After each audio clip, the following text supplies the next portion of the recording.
Está no ar, pela Vibe Mundial, programa Alquimia das Ideias, com João Paulo Haque Miranda. Olá, meu amigo, minha amiga, eu sou João Paulo Haque Miranda, estamos juntos novamente nesta quinta-feira, são 17 horas aqui na capital de São Paulo. Este é o programa Alquimia das Ideias, estamos juntos novamente nessa quinta-feira, diretamente dos estúdios da Rádio Vibe Mundial 95.7 FM, diretamente de São Paulo, Brasil, aqui na Avenida Paulista, da Avenida Paulista para o Brasil e para o mundo.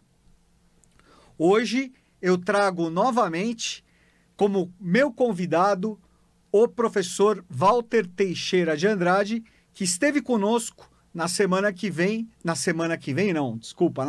passada, no programa da semana passada, falando sobre o novo ciclo civilizacional, esse ciclo que se fala dos novos tempos da Era de Aquário, em que muitos afirmam que o Brasil terá um papel muito importante nesse novo ciclo evolutivo, nessa nova era que se inicia nesses próximos 2000 anos.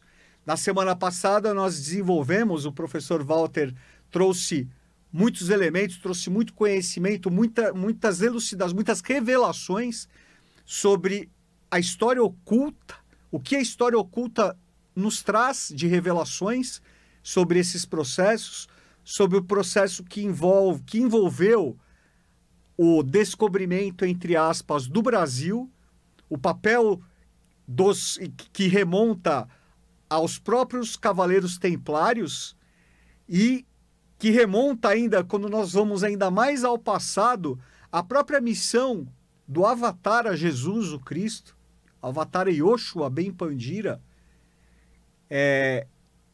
Quando nós vamos ainda mais no passado, nós chegamos também a um fato que até hoje, um fato histórico que até hoje é praticamente desconhecido, não é aceito nas academias, mas é um fato comprovado não apenas pelos anais ocultos da história, que a ciência, que a sabedoria iniciática das idades nos traz, nos revela, mas existe sim comprovação científica, comprovação de historiadores, comprovações de estudiosos da presença fenícia no Brasil, aí pelos anos de 800 a 1000 anos antes de Cristo, ou seja, há cerca de 3.000 anos. Então, todo esse contexto projetado agora no presente do Brasil com vistas ao futuro. Então, hoje nós vamos dar continuidade ao bate-papo que nós começamos na semana passada, falando sobre o Brasil como berço de uma nova civilização. Professor Walter, é um prazer e uma satisfação muito obrigado, estar com o senhor novamente aqui, nos trazendo tantos pontos que nós ainda não conhecemos, não é, professor Walter? Exatamente. Um fato que eu queria lembrar, dando continuidade ao programa anterior, é que, pelo conhecimento iniciático, e tem autores que falam sobre isso, eles não são destacados na história oficial, né? Que Portugal já viajava para o Brasil em 1430, 1440. Né? É por isso que é uma coisa que a gente não entende.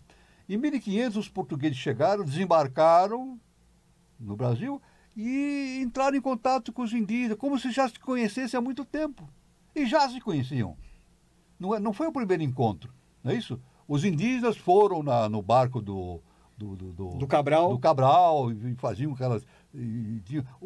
ajudaram o Frei lá a erigir Frei Henrique, não é? Henrique, né? A ajudar a montar se eu não me engano, é Henrique de Coimbra. Henrique de Coimbra, né? Eu acho que é isso. Para fazer a primeira missa no Brasil. A primeira missa. Os índios ajudaram a fazer o altar, tudo, né? Então já se conheciam já de mais de 150 anos antes, né? Então é uma prova histórica, né? Que isso vai ser reestudado, né?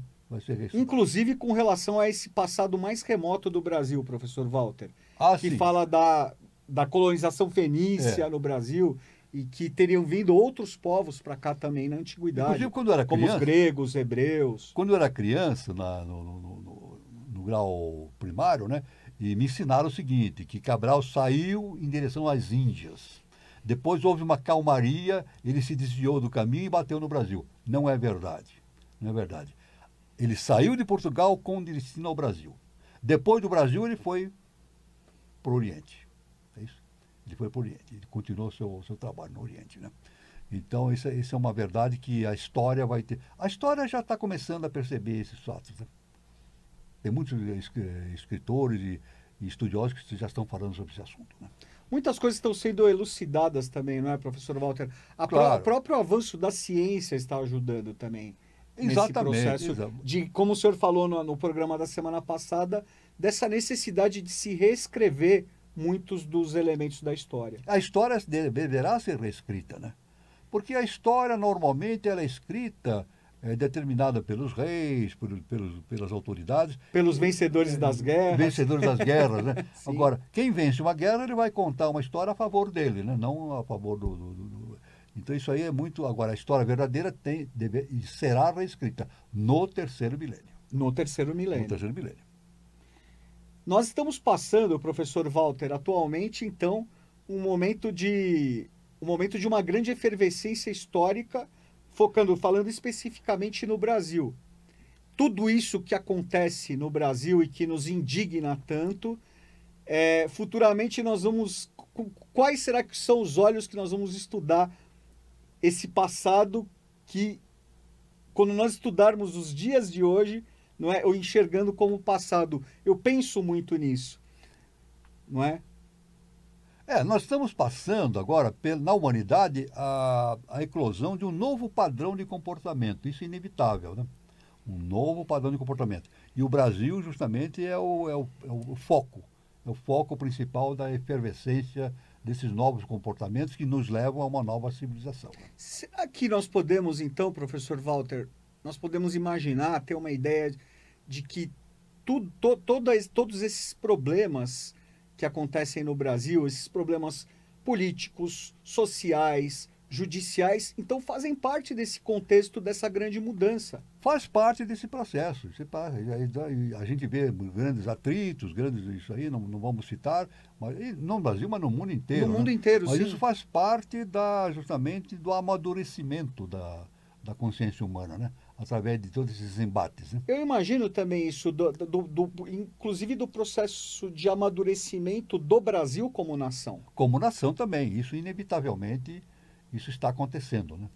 Inevitavelmente está acontecendo. Né? E esses problemas que nós vemos de corrupção, esses problemas que envolvem, né, que nos indignam tanto, o senhor falou uma coisa na semana passada que me marcou muito, que é essa separação do joio e do trigo. Exatamente. Isso é inevitável. O Jesus já deixou isso, a separação do joio e do trigo. Isso aí não acontece só no planeta Terra, acontece no mundo inteiro. Né? No sistema inteiro. No sistema inteiro, né? no sistema universal. Né? Agora, sempre focando que essa separação é pelo amor. Sim. Deus é amor e perdão, não é para julgar nem condenar ninguém. Pelo contrário, é para dar oportunidades para aqueles que não avançaram na consciência terem a oportunidade de alcançar o seu destino evolutivo, né? Uma bondade de Deus. Né? E esse novo contexto, professor Walter, que nós projetamos para o futuro do Brasil, como nós sempre falamos, né? É o berço de uma nova civilização, mas não é que simplesmente essa civilização vai ficar limitada, vai ficar circunscrita ao Brasil. Não. É mundial. É mundial, não. Vai haver um intercâmbio, né? É um processo que se projeta a partir, como consciência a partir do Brasil, na verdade, mas para o mundo inteiro. É uma síntese, está vendo uma síntese de todo o conhecimento, né? A gente pode ver no trabalho de Blavatsky, né? Blavatsky foi uma coisa fantástica. Nunca aconteceu ela trouxe um conhecimento para o século XIX, né? Fantástico. Extraordinário. Extraordinário, nunca tinha acontecido. Isso abriu portas para esse intercâmbio entre Oriente e Ocidente.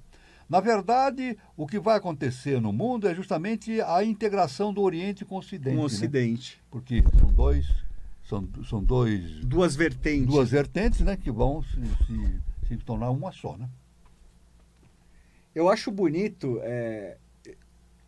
Outro dia eu não lembro exatamente onde eu li.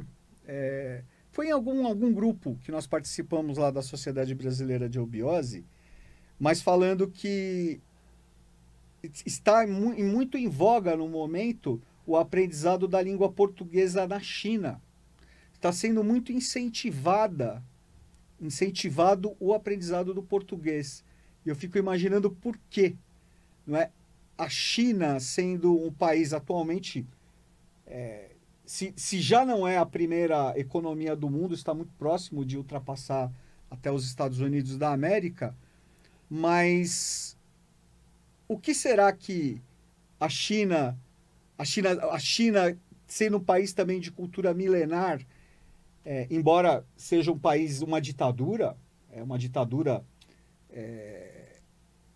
de 1949, desde 1950, mas, não obstante disso, será que a China tem algum conhecimento sobre e algum interesse sobre esse papel do Brasil e essa importância do Brasil nesse novo milênio? Veja bem, todo país tem as suas pessoas de consciência superior, né?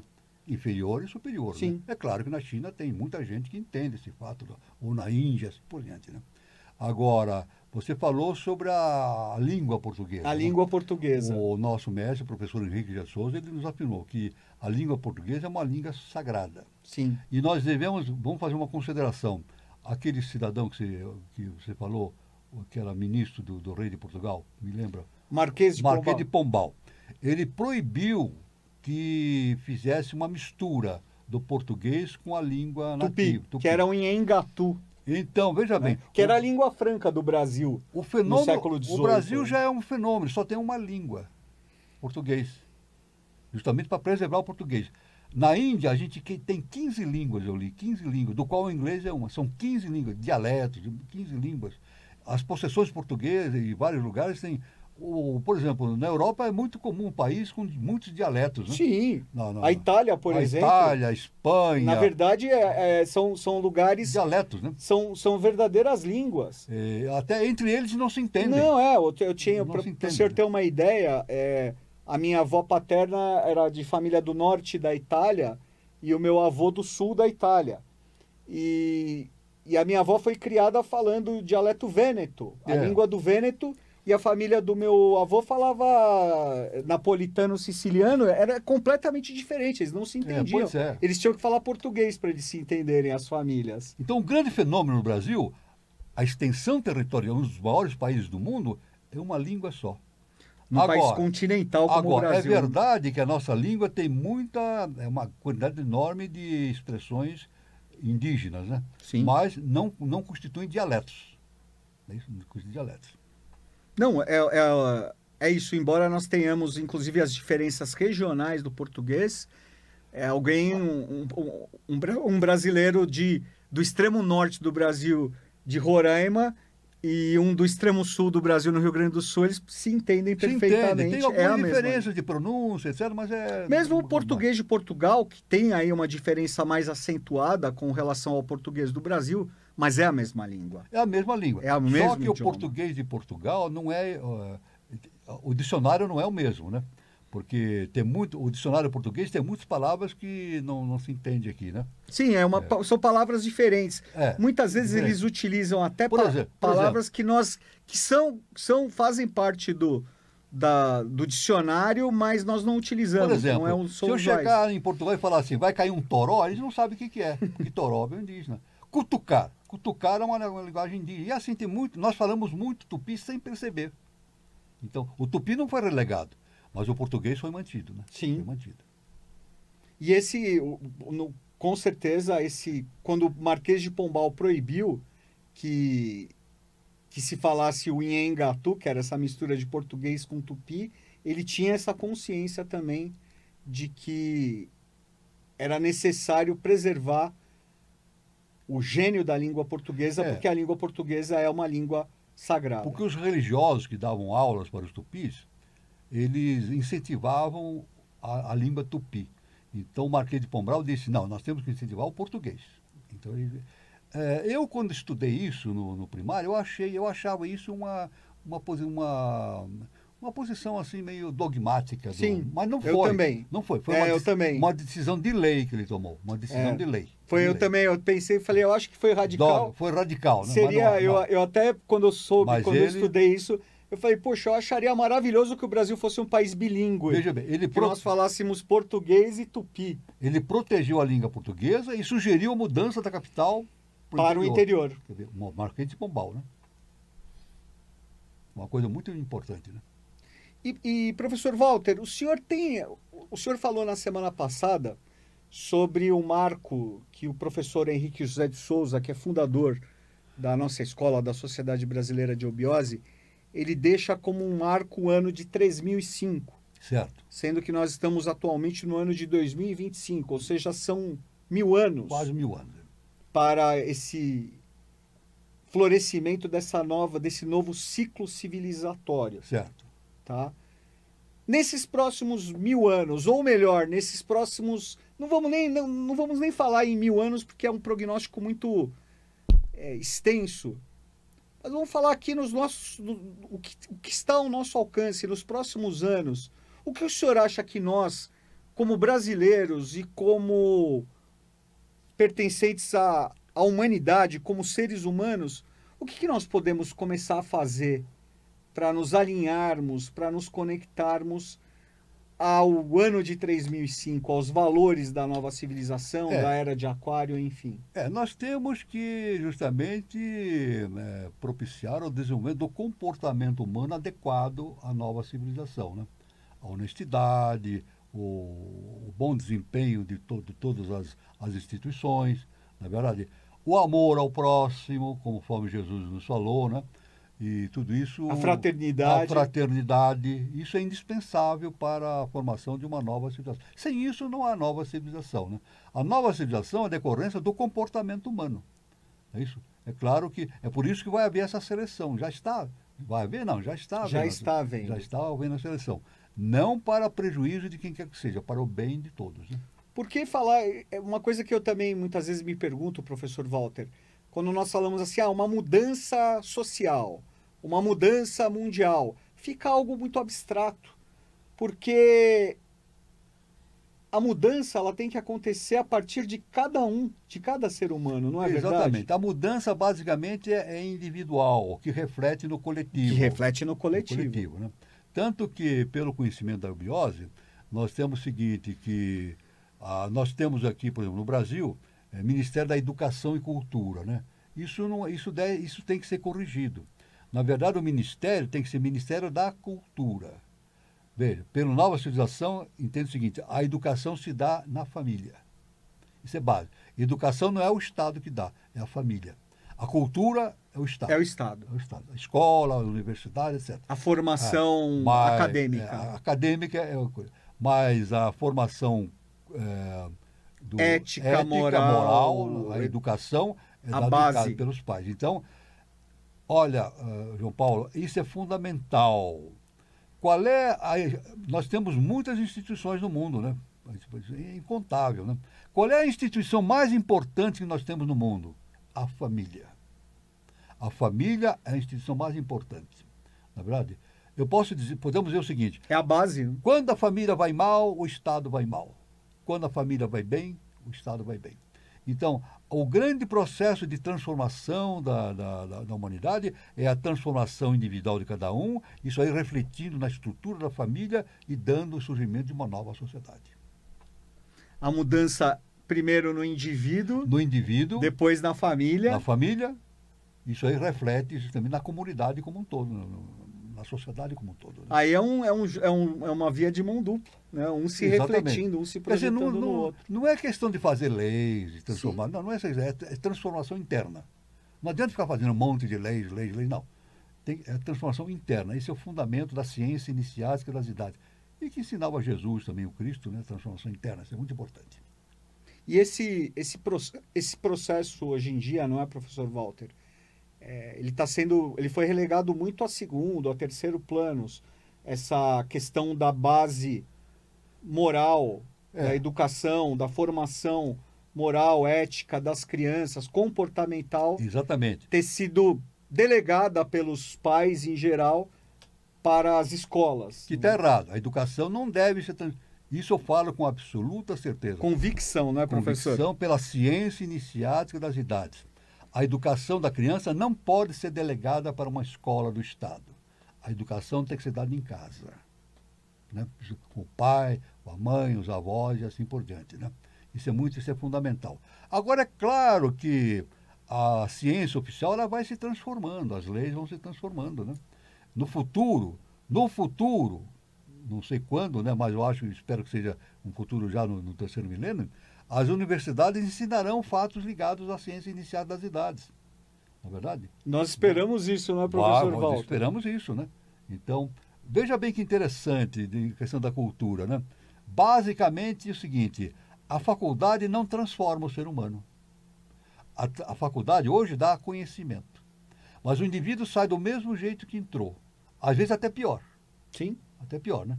Ele estuda física e vai fazer bomba atômica, né? Uhum. Na verdade, não aconteceu isso no Porque mundo. não se cuida, se transmite a informação, mas não se cuida da formação. Agora, no futuro, as universidades vão desempenhar esse trabalho também da transformação do indivíduo, né? Da formação Da como um formação todo. com todo e transformação para um ser melhor. Né? Começando a formação a partir de casa, De a partir casa, da família. isso é inevitável. A família é importantíssima. Olha, professor Walter, né, eu posso dizer o seguinte, nesse ponto eu me sinto um felizardo, porque eu fui criado dentro de uma base familiar. E eu também fui Uma base criado. familiar. Eu aprendi muito com a minha avó. Sim, também. Minha mamãe, papai, eles me ensinaram muitas coisas A básicas. minha educação eu não obtive na escola, não. Foi em casa. Foi em casa, foi educação caseira. É. Foi pai, mãe, avós, tios, tias, clã, aquela coisa de clã mesmo. É. Né? Inclusive, eu tinha o costume de beijar a mão dos meus tios, né? De pedir a bênção. A mão da vovó eu beijei até o fim. Eu tinha 20 anos, quando ela apareceu, eu beijava a mão dela, já baseado naquele isso Naquele respeito. É um respeito que tinha entre a realeza também, entre os reis, né? É. Então é uma coisa, né? Diante do nosso antepassado, da nossa Antepassado, ancestralidade, tudo. do É respeito. muito importante, então, é manter a estrutura da família. E quando ela não existe, reativar essa estrutura. Né? Isso é importantíssimo. A família. A ética, né?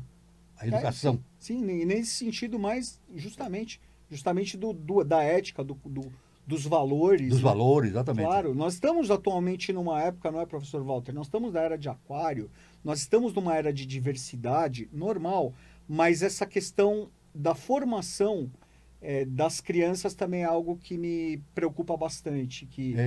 Eu vejo uma coisa muito largada, podemos dizer assim. Né? Está muito largado. Muito largado.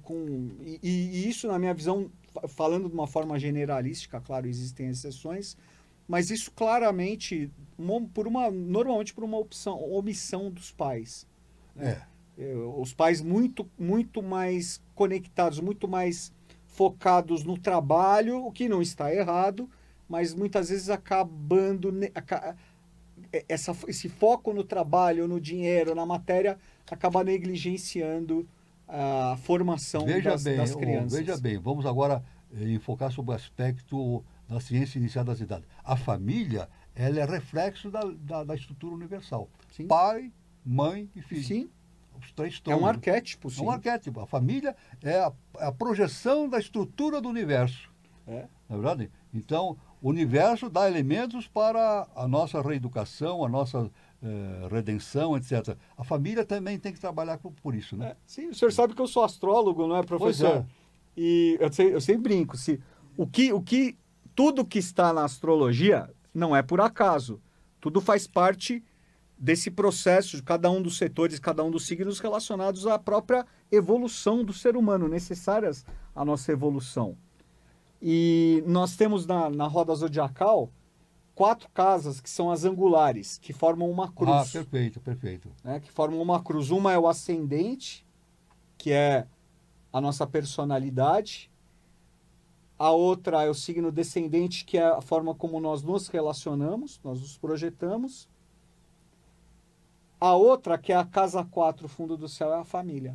Que Exatamente. é a base. A base da nossa roda zodiacal. Exatamente. E a polaridade em cima é a casa, é o meio do céu, que aí representa a nossa, que tem uma conexão muito grande, inclusive, com a nossa espiritualidade. A família não pode abrir mão dessa missão. Ela é a base. De dar formação ética e educacional da criança. Isso é básico. Muito bonito, professor Walter. O papo é excelente, mas o tempo voa. O tempo voa. Professor Walter, foi um prazer, uma satisfação Eu também. estar com o senhor aqui. O senhor quer deixar uma mensagem final? Eu quero dar uma mensagem, a minha felicidade, satisfação, né? E prazer de estar aqui. E eu quero desejar a todos muita felicidade, né? Luz, paz e amor para todos, né? E vamos continuar trabalhando pela nova civilização. E o senhor já está convidado para voltar aqui. Estaremos sempre, sou sempre aqui no Alquimia das Ideias, então logo estaremos... Alquimia das Ideias, estou aqui permanentemente à disposição. Logo estaremos de volta com o professor Walter Teixeira de Andrade. Então, fazendo minhas as palavras do professor, luz, paz e amor para todos. Muito obrigado, pessoal. Muito obrigado. Obrigado, professor.